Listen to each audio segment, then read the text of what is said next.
5 star cloud kitchen. ఈ దారిలోకి మేము వచ్చాం. పూర్తి వివరాలకు చదవండి రేపటి సాక్షి హైదరాబాద్ ఎడిషన్.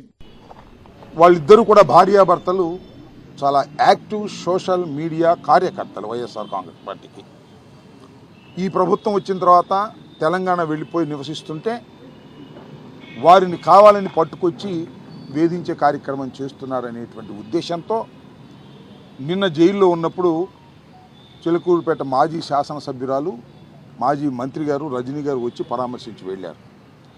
ఈరోజు మేమందరం మేయర్ గారు, నేను, అప్పిరెడ్డి గారు, అలాగే పేర్ని నాని గారు, ఇంకా తదితర మిత్రులందరం వెళ్ళి మళ్ళా పరామర్శించి వాస్తవాలు తెలుసుకుందామనే ఉద్దేశంతో మేము ఇక్కడికి పర్మిషన్ పెట్టుకుని ఇక్కడికి రావడం జరిగింది. చిత్రం ఏంటంటే మేము ఇక్కడికి వచ్చేటప్పుడు వాళ్ళిద్దరు లేరు. మేము వచ్చే ముందు ఒక 10 నిమిషాల ముందు, 20 నిమిషాల ముందు, 5 నిమిషాల ముందు నాకు కరెక్ట్గా తెలియదు, కానీ ఇక్కడ నుంచి వేరే చోటకు తీసుకువెళ్ళారు. పీటీ వారెంట్ వేసి వేరే చోటకు తీసుకువెళ్ళారు అనే సమాచారం మాత్రం మాకు వచ్చింది. ఎక్కడికి తీసుకెళ్లారో తెలియదు. శ్రీకాకుళం తీసుకెళ్లారో, రాజమండ్రి తీసుకెళ్లారో, చిత్తూరు తీసుకెళ్లారో, ఎక్కడికి తీసుకెళ్లారో మాకు కరెక్ట్ సమాచారం లేదు. అక్కడ కూడా ఏ కేసులు పెట్టి వేధించేటటువంటి కార్యక్రమం చేస్తున్నారు. ఇది రాష్ట్రంలో టోటల్గా జరుగుతున్నటువంటి విధానం. ఒక మహిళని నేను మనవి చేస్తున్నా. ఒక మహిళ ఆమె తప్పు చేసిందా, రైట్ చేసిందా, ఆమె ఏ పోస్టులు పెట్టింది, ఏమిటి అనేది నిర్ణయించేది ఈ పోలీస్ యంత్రాంగం కాదు, న్యాయస్థానాలు నిర్ణయిస్తాయి.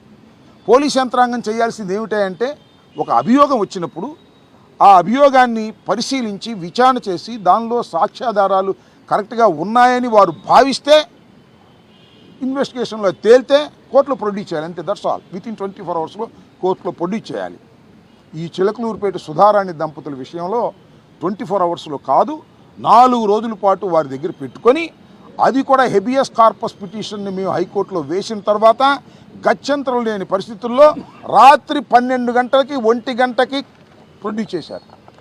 విన్నారా? పబ్లిక్ కోర్టులో కాదు, రాత్రి 12-1 గంటలకి ప్రొడ్యూస్ చేశారు. అప్పుడు మ్యాజిస్ట్రేట్ గారు రికార్డ్ చేసుకున్నారు. చిత్రం జరుగుతూ ఉన్నది వాళ్ళ రాష్ట్రంలో. ఈ ఒక కేసే కాదు, ఇవాళ చాలామందిని మేము రామకృష్ణారెడ్డిని, వెంకటరామరెడ్డిని, అశోక్ రెడ్డిని, మాకు సంబంధించిన వాళ్ళందరినీ కూడా మేము వారితో మాట్లాడాము. మేమందరం బృందంగా వెళ్ళి ఇక్కడ ఇంకో కేసు కూడా చెప్తున్నా.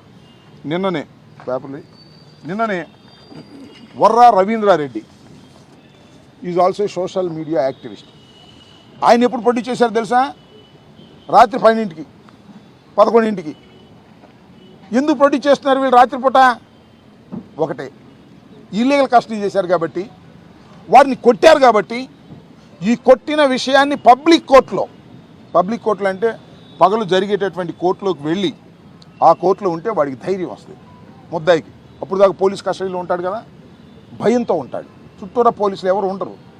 పబ్లిక్లోకి వచ్చిన తర్వాత అమ్మ ధైర్యం వచ్చిందిరా, నేను ఇక వాస్తవం చెప్పొచ్చు అని వాస్తవం చెబుతారనే భయంతో రాత్రిపూట 12 గంటలు ఇంటికి వెళ్ళి, మ్యాజిస్ట్రేట్ గారు ఇంటికి వెళ్ళి అక్కడ ప్రొడ్యూస్ చేస్తే ఎవరు ఉంటారు కదా, పోలీసులు ఉంటారు, మ్యాజిస్ట్రేట్ గారు ఉంటారు.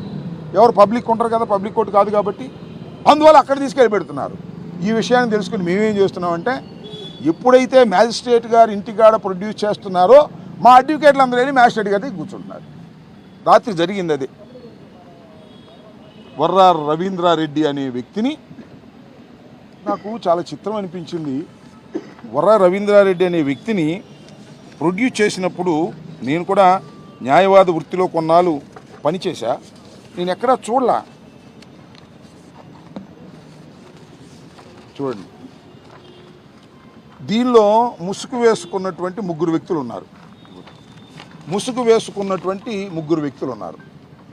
ఈ ముగ్గురులో వర్రా రవీంద్రారెడ్డి ఒక ఆయన, సుబ్బారెడ్డి ఒక ఆయన, ఇంకొక అతని పేరేదో ఉంది. ఏంది నాకు అర్థం కాల. పౌర సమాజంలో పౌర హక్కులు ఏమైపోతున్నాయి? నేను ప్రశ్నిస్తున్న పోలీస్ వ్యవస్థని. ఆ డీజీపీ గారు, ఐజీ ఆయన పేరేంటి, కోయా ప్రవీణ్ గారు, ఆయన ఏమండి ఇలా ధర్మమేనా ఇది? వాళ్ళు ఎవరు? వాళ్ళు ముద్దాయిలు, ఎక్యూజ్డ్ అంటే ఏంటి? నేరారోపణ చెయ్యబడిన వాడు మాత్రమే. నేరం రుజువైనటువంటి కన్విక్ట్ కాదు.